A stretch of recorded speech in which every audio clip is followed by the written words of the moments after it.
Welcome to the Alpha Training and Consulting's online training program. Today we're going to go over how do I become a certified construction quality manager. This is an ASQ certification. It's called CCQM for construction, certified construction quality manager. It's a great certification. And the whole question is, how do I become one? Well, first of all, you must meet the prerequisites. You must have 8 years of experience, and 3 years of that much must be in decision making. You can waive some of that time with education. Now I'm going to read through this for you. It's kind of small there, so I'm going to read it. And so the 8 years there, that's experience that you must have. And it must be in some area of the body of knowledge. The good news is the body of knowledge is huge. And it talks about things such as evolving teams and all kinds of things. So good chance that your work experience is going to count for this. And then it says down here, let me read that. Under 8, let me read that.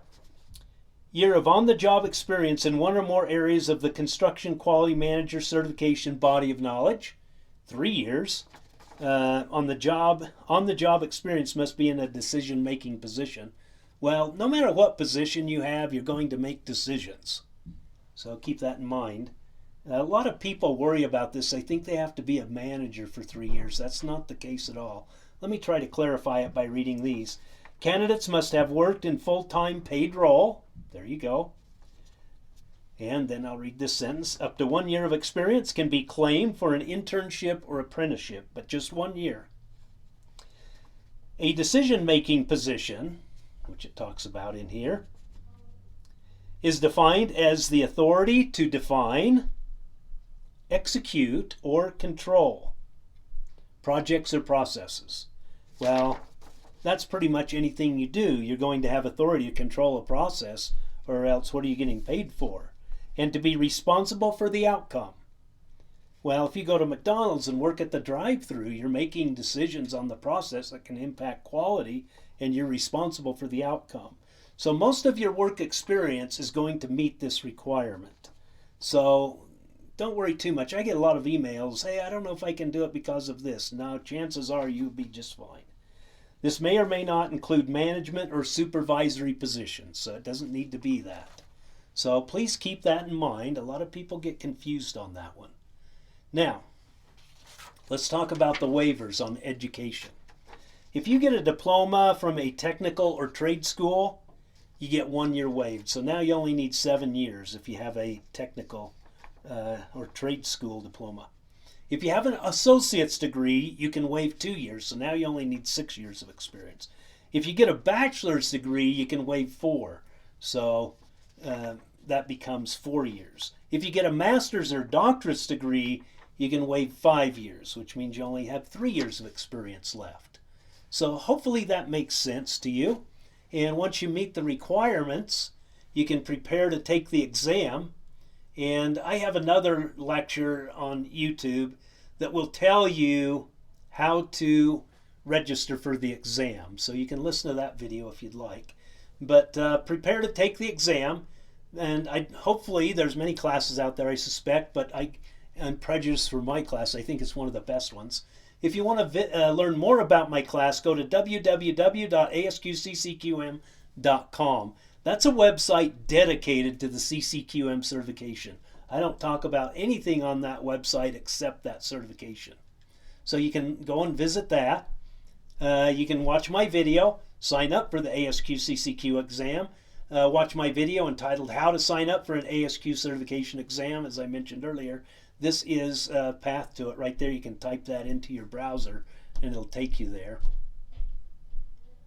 And you can sign up for the exam every other month of the year starting in February. So February, April, June, August, October, December, back to February, April, etc. Every other month throughout the years. And you usually need to sign up 1 month before you take the exam. And I'd prefer, do it 2 or 3 months, because sometimes you put it off to the last minute and ASQ says, yes, you can take it. And then you go sign up for the testing center and it's all full. And so I wouldn't put it off to the last minute by any means. Okay, then go take the ASQ exam. What are the pass rates on the ASQ certification exams? Well, that's a good question. They all vary a little bit. And at the time of this recording, CCQM is a pretty new certification, so they don't have this data. But you can look over here, and the regular ASQ exam has, in the low 70 percentile pass rates. So, 28, 30% failure rate. They're not easy exams, and not everyone passes them on the first try. However, if you take my class, you're much more likely to pass it on.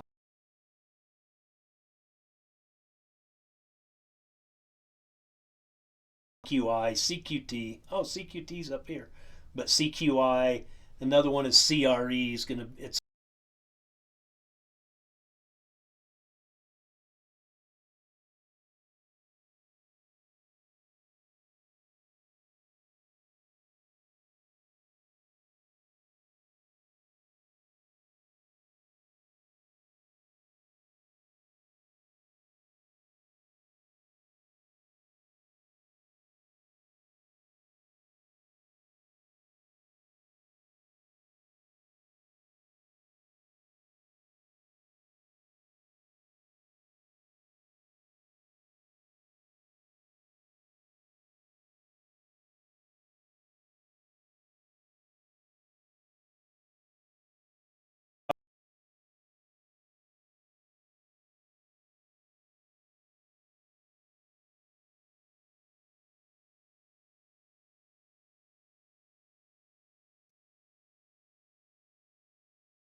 if you purchase this class, you don't really need to purchase anything else.